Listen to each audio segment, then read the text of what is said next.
So in terms of the productization, so IBM has a huge amount of history of data and data repositories. Most of the AIs, well, especially the two biggest ones or three, if you put Pi as well, but Pi is coming and it's slightly different because there's a part of artificial emotion associated and the tentative on that, and of course is the guys from DeepMind.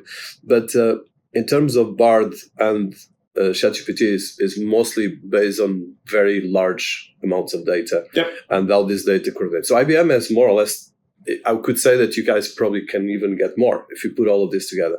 Is there any idea to create like a counterbalance? Because one of the things that is happening, especially with ChatGPT, and actually even with Google Bard, is that most of these large language models is mostly distilling data from everything they can. And that is where the governance starts, because if you are a creative and you saw what happened with Hollywood, and you guys have a lot of experience in sports with Wimbledon and even with NASA, with weather, you mentioned HR. So in the end of the day, is there a way, and I'm trying to be creative here, but I think it's a key element for me for the element of partnerships is there a way to create a combination of these large models that you guys have access, but try to create something more positive and less kind of kamikaze in the sense that where we're going right now. Yeah. Because at the moment there's a big risk of going kamikaze. And as well, I'm not talking about the sentient part because that's another element, but I'm talking pure on using these elements to empower the model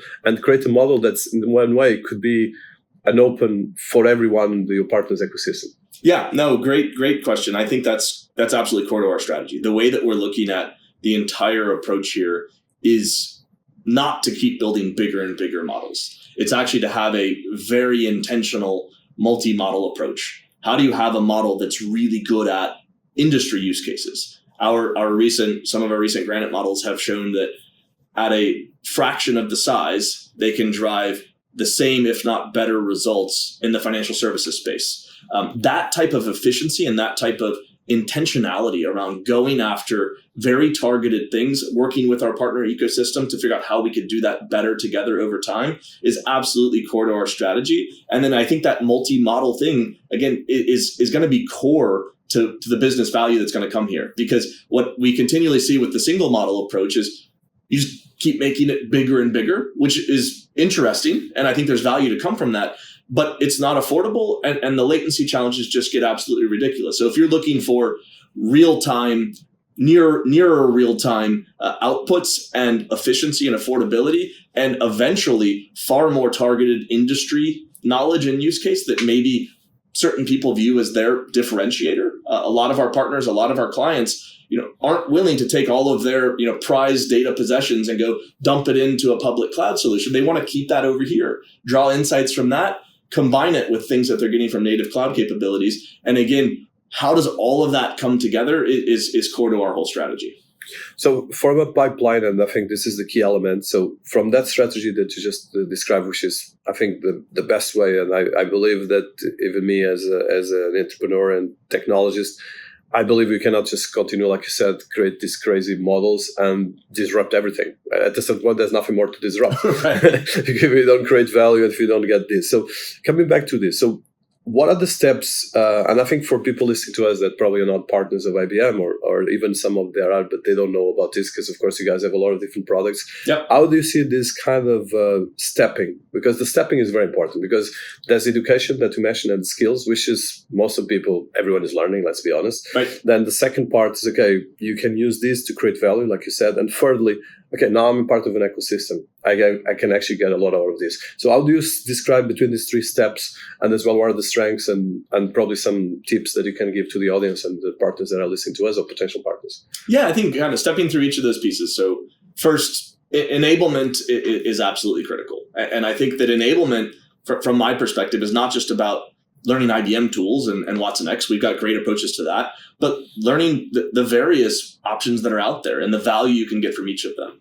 Second, to your point around what's the business value? What is it that I'm trying to accomplish? I think that's probably the hardest transition phase that I'm seeing right now from clients is they're spending a lot of time in that step one. Let's go learn a lot. Let's do lots of different exploration projects. Let's figure out how this technology works with this technology. That transition to business value to figure out what it is I want to achieve here is something I would encourage clients and partners to move further up in the life cycle. What do we want to achieve from this from a business leader perspective to make sure you can properly measure the outcomes? And then finally, and this is where it really gets complex, but also it's essential you're thinking about it from the beginning, is the hybrid nature of it. So I am not going to recommend you just go learn one tool and you get really good at it. You go train a lot of people in it.